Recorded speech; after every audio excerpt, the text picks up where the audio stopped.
जो देश की भूभागीय अखंडता पर हमला बोलते हैं, क्या अरविंद केजरीवाल जी ने उनका साथ लिया था? क्या उस समय का मोड़ मंडी का ब्लास्ट और अब जो हाल में ब्लास्ट हुआ है, क्या यह उन्हीं अलगाववादी व्यक्तियों और समूहों से जुड़ा है? और क्या श्री अरविंद केजरीवाल का ऐसे अलगाववादी संगठनों, समूहों और व्यक्तियों से कोई जुड़ाव है? दूसरा सवाल, क्या श्री अरविंद केजरीवाल भगवंत मान और एचएस फूलका का झगड़ा करवाकर चोर दरवाजे से पंजाब की सत्ता पर काबिज होना चाहते थे?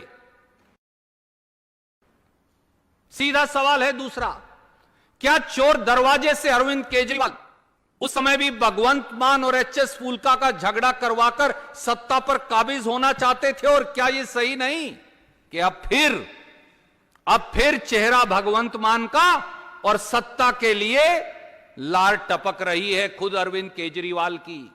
क्या फिर यही षड्यंत्र एक बार फिर पंजाब की जनता के साथ करने का स्वांग और साजिश अरविंद केजरीवाल कर रहे हैं? तीसरा सवाल, क्या अरविंद केजरीवाल खुद पंजाब का मुख्यमंत्री बनना चाहते थे और अब फिर वही षड्यंत्र दोहराया जा रहा है? या फिर अरविंद केजरीवाल दिल्ली के इशारों पर नाचने वाली कठपुतली को? आदरणीय साथी, अगर किसी व्यक्ति का सबसे नजदीकी सहयोगी उसके बारे में अलगाववादियों, खालिस्तानियों, उग्र ताकतों से समझौते का, साजिश का, वो भी देश के खिलाफ बात कहे और वो उसको नकारे ना, तो इसके क्या मायने हैं?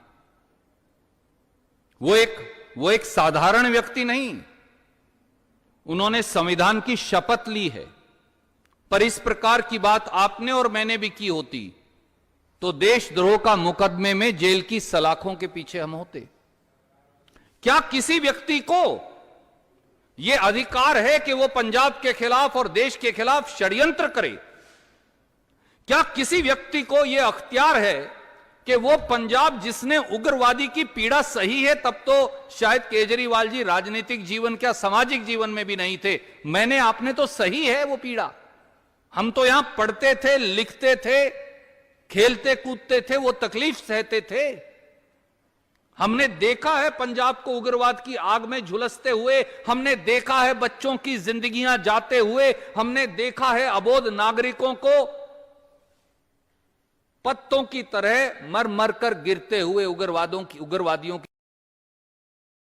की गोलियों के सामने।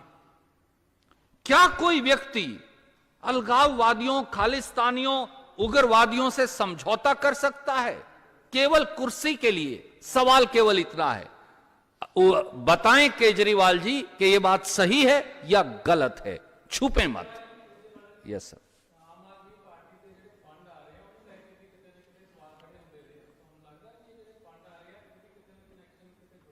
आदरणीय साथी, पिछले चुनाव में भी यह सवाल उठा कि वो सारी फंडिंग जो देश विदेश से आ रही है केजरीवाल जी की पार्टी को, उसका स्रोत क्या है, यानी उसका सोर्स क्या है, वो पैसा कहां से आ रहा है?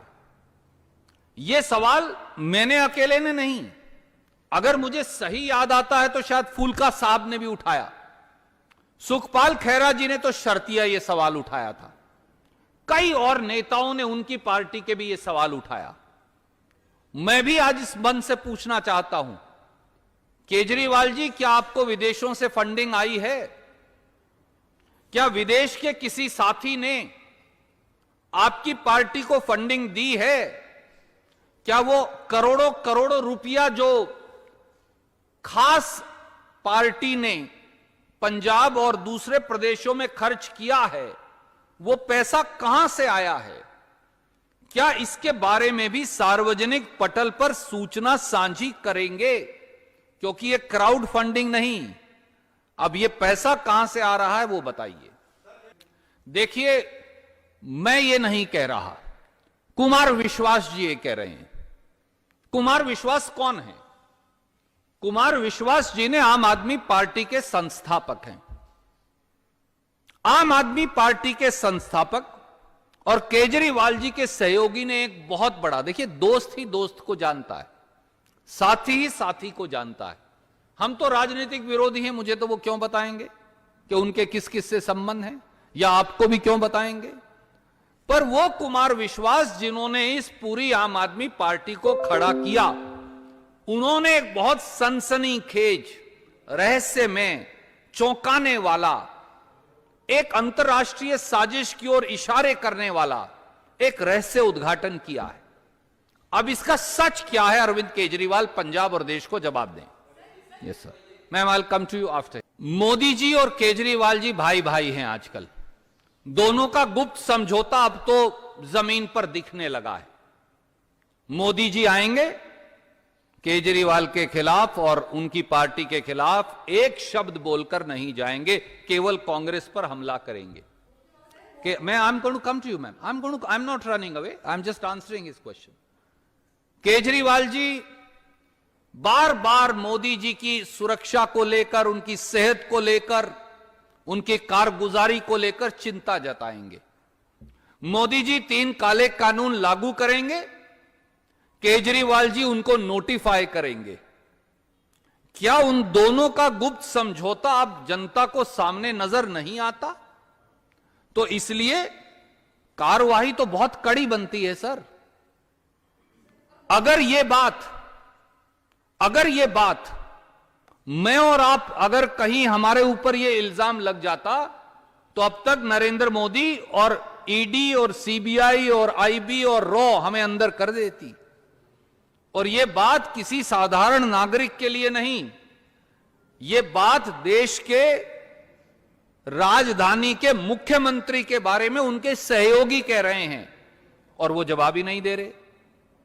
तो जब जवाब नहीं दे रहे तो शंका अपने आप पैदा हो रही है। बात इतनी ही है मैम। आदरणीय मित्र, वो चाहे मोड़ मंडी का ब्लास्ट हो, चाहे वो लुधियाना का ब्लास्ट हो, इसमें किसका हाथ है? वो ताकतें जो पाकिस्तान की आईएसआई के साथ मिलकर अलगाववाद और उग्रवाद का षड्यंत्र हिंदुस्तान में कर रही हैं। किसी देशभक्त का इसके अंदर हाथ हो ही नहीं सकता। और जब केजरीवाल जी का सहयोगी अलगाववादियों के साथ, खालिस्तानियों के साथ केजरीवाल जी के संबंध के बारे में खुलेआम कहता है और केजरीवाल जी जवाब नहीं देते, तो देश की सुरक्षा, पंजाब की सुरक्षा को लेकर शंका पैदा होना और सवाल पूछना जायज भी है और हमारा कर्तव्य भी। आदरणीय मित्र, मोदी जी गैस का सिलेंडर कब कम करेंगे, इसका जवाब क्यों नहीं देते? और आप तो वैसे तो पुरुष और महिला बराबर हैं, पर महिलाओं के ऊपर क्योंकि जिम्मेवारी कई बार और ज्यादा हो जाती है, एक गृहिणी की भूमिका भी अदा करती हैं और सक्रिय पत्रकारिता हो, राजनीति हो, व्यवसाय हो, उसकी भी भूमिका अदा करती हैं। काश वो ये बता देते हमारी बहनों को, माताओं को, कि 1100 का सिलेंडर, 1000 का सिलेंडर 400 का कब करेंगे।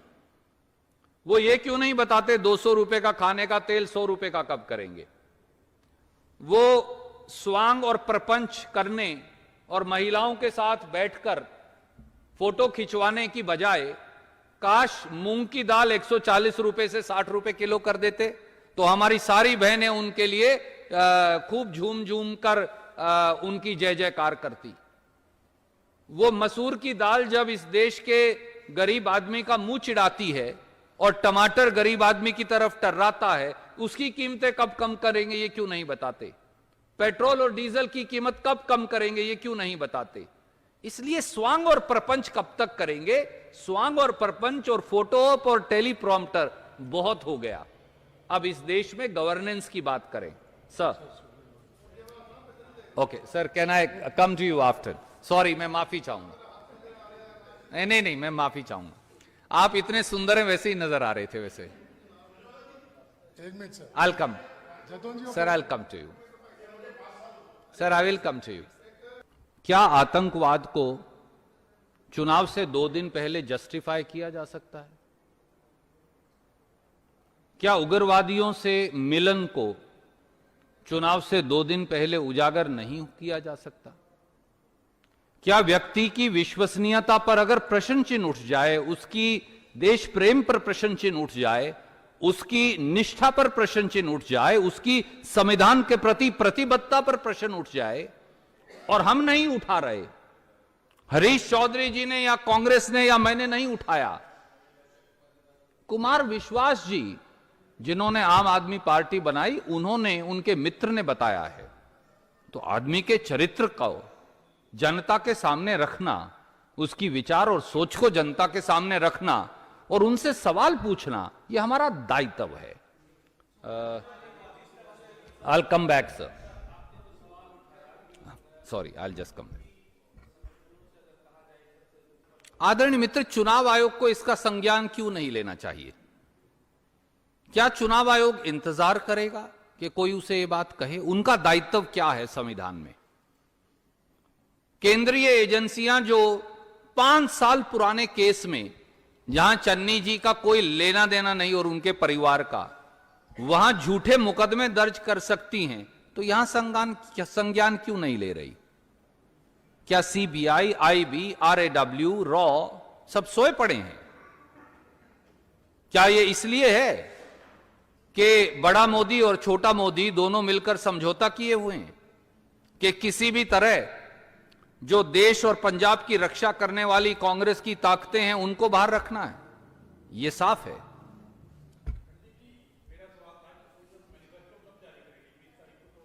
आज क्योंकि हम एक विशेष विषय लेकर आए हैं, बहुत जल्द हमारा घोषणा पत्र आएगा, माननीय प्रभारी महोदय यहां हैं और आपके समक्ष रखेंगे। उस मैनिफेस्टो का काफी बड़ा हिस्सा अलग अलग हिस्सों में जनता के सामने इस समय है। ऐसा नहीं है कि मैनिफेस्टो में जो हमने लिखा है वो जारी नहीं हुआ। राहुल जी ने, चन्नी साहब ने, प्रदेश कांग्रेस कमेटी के अध्यक्ष ने भिन्न भिन्न समय पर उसके अलग अलग पहलू जनता के समक्ष रखे हैं और एक पूरा कंपोजिट डॉक्यूमेंट बहुत जल्दी आएगा।